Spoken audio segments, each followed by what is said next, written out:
Bonsoir à toutes et à tous. Je vais commencer tranquillement à vous lire justement le préambule et le début de mon chapitre 1 du prochain livre que je vais sortir prochainement. Il s'agit de mon premier livre, hein, évidemment, hein. Voilà, je vais vous le lire. Voilà, je vais être dessus quelques-uns. Voilà, ça sera un très long livre. Ça parlera sur le préambule. Enfin, ça parlera sur ma vie, hein, évidemment. Et donc, du coup, je commence à vous lire le chapitre 1.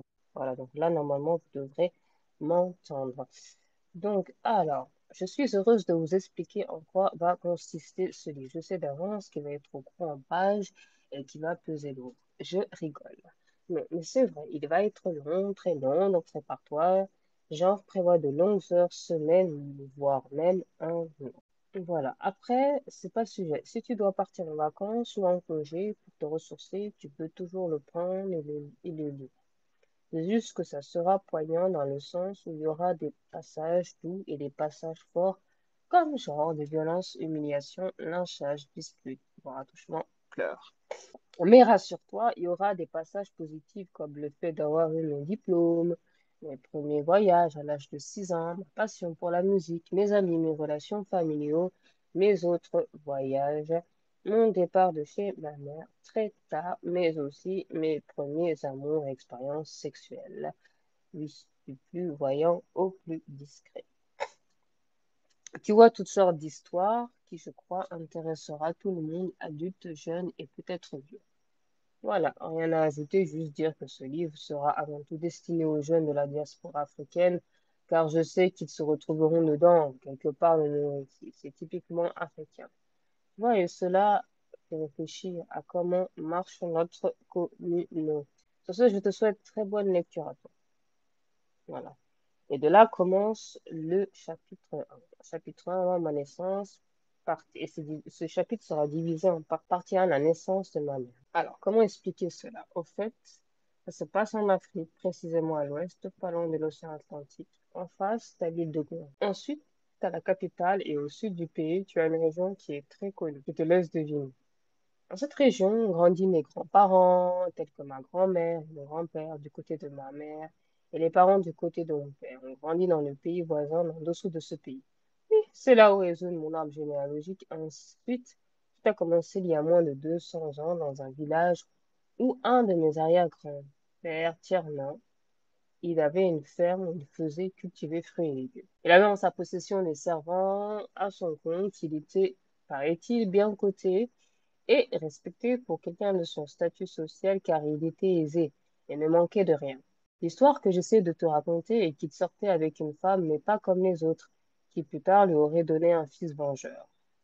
Donc là, suite à ça, je vous recommande de voir le podcast que j'ai fait chez Momo Laposta sous le nom d'Adjara. Épisode, que je ne me trompe pas, je vais vérifier. Bougez pas. Épisode 61. J'espère que vous m'entendez toujours. Ce qui aurait diminué en nombre les personnes de cette famille. Pas mal de cousins et cousines sont partis. Il resterait juste mon grand-père et ses frères et sœurs, un truc du genre.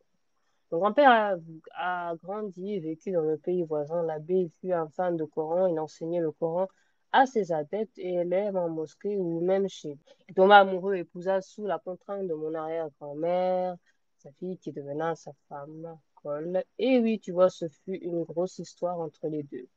Il s'aimait à la folie. Mon arrière-grand-mère était contre de plus.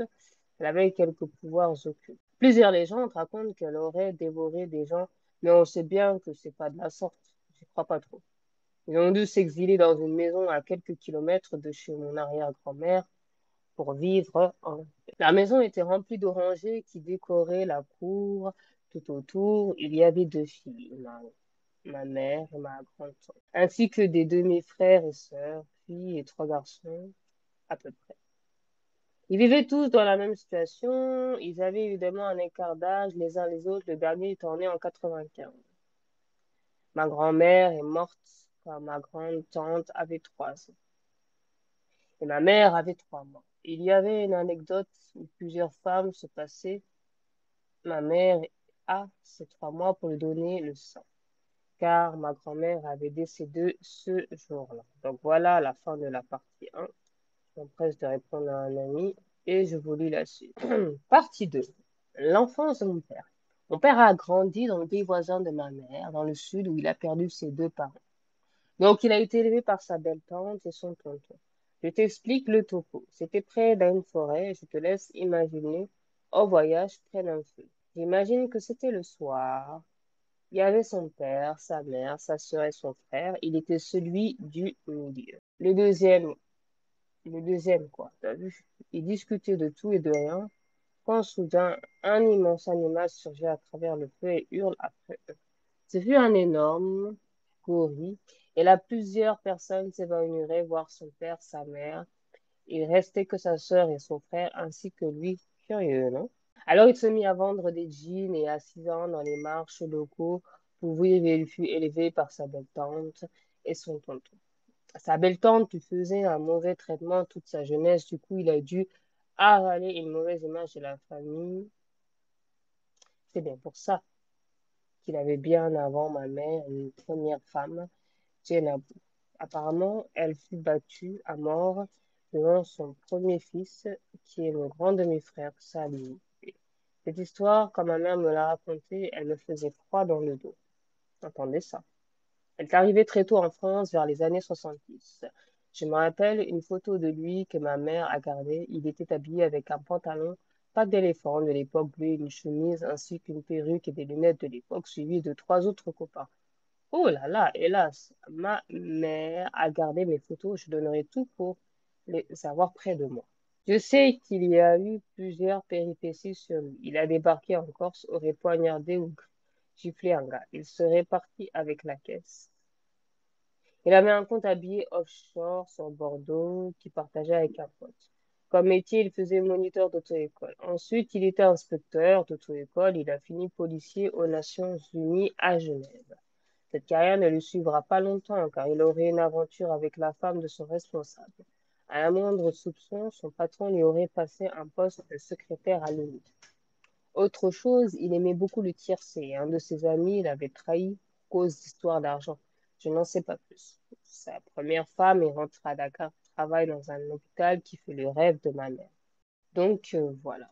Ensuite, la partie 3, la vie de ma mère. Donc, c'est la partie que j'ai à peine achevée, mais je vais quand même m'arrêter là, parce que si je vous lis la suite, écoutez, je vais vous la lire et puis prochaine fois, je vous lirai la suite. Partie 3, la vie de ma mère.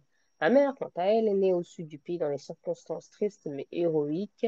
Voir partie 1. Elle a grandi dans une maison, donc avec mon père, ma tante, ils étaient trois. Elle rêvait ensemble d'avoir des frères et sœurs. Leur père leur exauça leurs vœux aussitôt. Il faut savoir que parmi ces deux filles, c'était la deuxième, ma mère, qui était son chouchou. Alors évidemment, il aimait profondément les deux, mais ma mère était vraiment don chouchou et avait vraiment son chouchou et avait pas mal de privilèges. Je corrige en même temps. Voilà. Ma tante était la plus docile, voire celle qu'on corrigeait. Donc ma tante, je m'entends la sœur de ma mère, la grande sœur. Le plus pour le moindre erreur, mais je trouve qu'elle tient mieux la route car elle a pu se marier tard et a pu faire ses choix comparé à ma mère qui a tant souffert par la suite. Un jour, une femme débarque dans la cour, un de ses sœurs jumelles que mon père aurait rencontré au village par l'intermédiaire d'un contact. Un des sœurs jumelles s'appelle Oumou Assanatou. Oumou aurait été plus avenante, mais pas Assanatou, je veux dire. Je vous expliquerai par la suite pourquoi. Donc, comme je disais, Assanatou débarque dans le cœur, dans la cour de mon grand-père, et tout de suite, il a peur. Tout de suite, comment je peux vous dire ça? Et elle n'est pas trop appréciée elle est pas trop appréciée par mon grand-père. Il a un sale pressentiment, mais tout de suite, ma tante, ma mère ont aimé. Malgré ça, elle était habillée un peu comme une clocharde, c'est-à-dire qu'elle avait un peu déchiré, un t-shirt déchiré, elle était sale, toute noire, et elle avait un bébé dans les bras. Donc, ils avaient pitié d'elle. Donc, moi, ma mère et ma tante, dans leur tête, elles voulaient absolument des frères et sœurs, tu vois. Mais donc, mon papa, enfin, leur papa, tellement ils aimaient leur fille, bah, il s'exécuta et un sac plastique en guise de sac de ville. Pauvre femme, pauvre laide et noire, très noire. Mon grand-père n'est pas enchanté de la voir, mais ma tante et ma mère, si elles veulent des frères et sœurs, coûte que coûte. Mon grand-père a vu l'affolement de ces adorables petites filles Et a dû accepter, mais juste pour elle. Mon grand-père, un loyal et anti-discorde, parce que on a un peu dans notre famille des gens qui n'aiment pas trop les problèmes, les disputes. Accepter sans en discuter avec ses filles. Homme modeste prenait son volet ou allait à ses champs. Il vivait toutes sortes de problèmes. C'est également un homme à charme, accouru à l'époque. Un peu comme moi, une fille à charme, mais pas mes frères. Il n'y a que moi qui ai pris ça de lui et ma mère, hein, j'entends bien. Voilà. Donc, il l'épousa, malgré son pressenti envers elle. Il la sentait pas clairement, mais il l'épousa et intégra la maison. Moi, cette femme a été toxique autant envers les filles de mon père, mais autant envers ma mère. De ma tante, je te dirai pourquoi. Par la suite est né plusieurs enfants, donc 5. L'un nom, c'est Maïmouna, qui fut l'aîné qu'elle portait dans ses bras juste avant d'épouser ma grand-mère. J'oublie de vous préciser. Donc, ce bébé s'appelait Maïmouna. Joe, Binta, Oumou et Tiernan. Donc, un, 2, 3, 4, 5. Tiernan, ça. Voilà, et plus ces deux filles à mon père, ce qui fait 7 enfants malgré tout. Le drame commença, toutes les deux étaient forcées d'aller à la cuisine, faire à manger, et autres sortes de tâches. À la maison, comme bonne. Vous savez, c'est très très courant en Afrique. Les filles, j'ai une de mes tantes qui a été comme ça, bonne. Quand t'as pas de famille qui s'occupe de toi, quand t'es abandonné, on te prend souvent comme bonne. Tu peux faire autant la cuisine, tu peux faire autant le linge, tu peux faire autant autre chose, le repassage, puis n'importe quoi, sortir les vaches, aller cultiver dans les champs. Donc voilà. Alors évidemment, le mauvais traitement qu'elle avait à peine 6 et 8 ans et avait à peine le temps d'aller jouer en extérieur. Pas juste à sa humiliation envers leur belle-sœur. Joe, qui était la chouchoute de ma mère, était semble-t-il, de mèche avec sa mère. Pour faire les pires humiliations comme des insultes ou autre, genre qu'elle ne servait qu'à cuisiner et pas autre chose, ou que c'était de leur faute si une de ses filles avait des ennuis. Je rigole.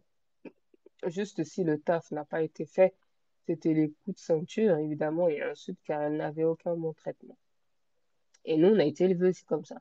Je regrette un peu de l'avoir donné un fils à un ami, parce qu'il n'écoutait pas. Mais si vous pouvez éviter de donner des coups de ceinture à vos enfants, les amis. Les autres filles étaient bien traitées, elles ne touchaient à rien.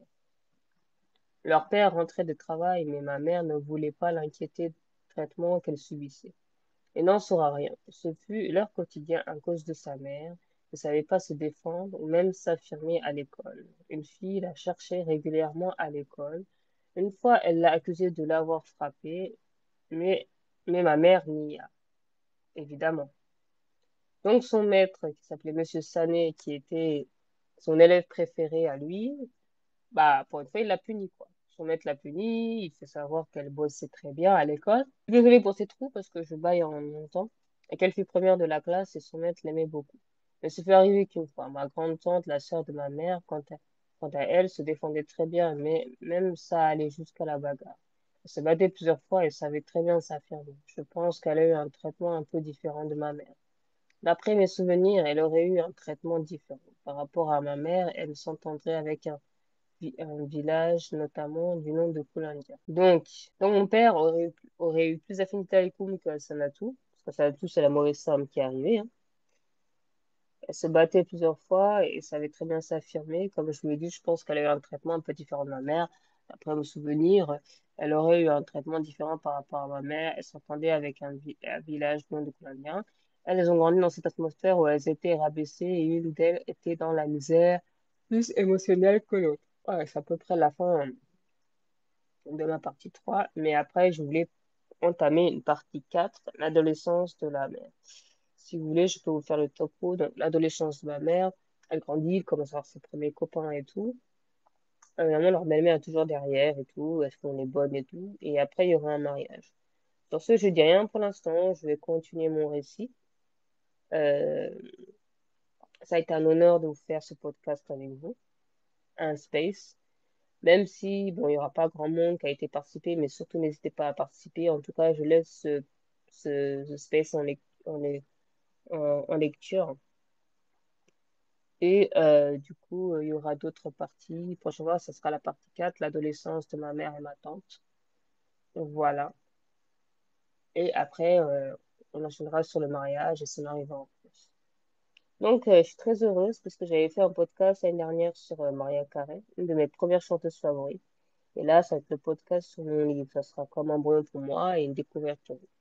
Voilà, sur ce, je vous souhaite une très bonne soirée et à très très vite. Bisous, ciao, ciao.